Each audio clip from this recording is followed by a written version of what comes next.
झारखंड में छात्र एक बार फिर अपने हक और भविष्य की लड़ाई लड़ने सड़कों पर उतर आए हैं। लेकिन अफसोस की बात यह है कि देश का मुख्य धारा मीडिया, चमक धमक वाले सोशल मीडिया इन्फ्लुएंसर्स और बड़े बड़े राजनीतिक गलियारे इस गंभीर स्थिति पर पूरी तरह से खामोशी ओढ़े बैठे हैं।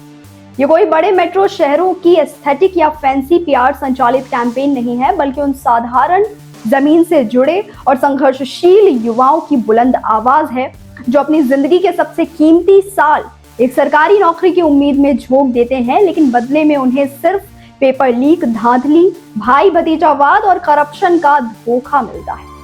अगर आप इतिहास उठाकर देखें तो साल 2003 से लेकर 2026 तक झारखंड में जेपीएससी और जेएसएससी जैसी लगभग हर बड़ी परीक्षा किसी न किसी बड़े घोटाले,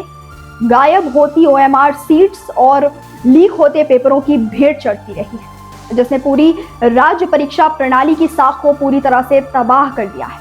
हाल ही में 14वीं जेपीएससी परीक्षा में सामने आए चौंकाने वाले फर्जीवाड़े के बाद जब छात्रों का सब्र टूटा तो उन्होंने एक ऐसा अनुशासित और अभूतपूर्व आंदोलन खड़ा किया जिसकी मिसाल मिलना मुश्किल है।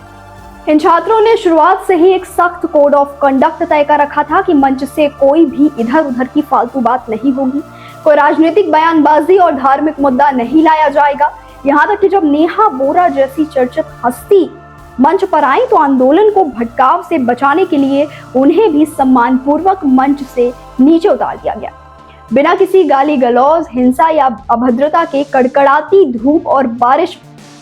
पुलिस बल को भी नाश्ता पानी ऑफर करते हुए और वंदे मातरम के गगनभेदी नारे लगाते हुए ये युवा पूरी मर्यादा के साथ अपनी न्याय संगत मांगों पर डटे हैं। उनकी साफ मांग है कि 14वीं जेपीएससी प्री परीक्षा को तुरंत रद्द किया जाए, पिछले 7 सालों में हुई तमाम संदेहास्पद भर्तियों की सीबीआई या ईडी से पारदर्शी जांच हो,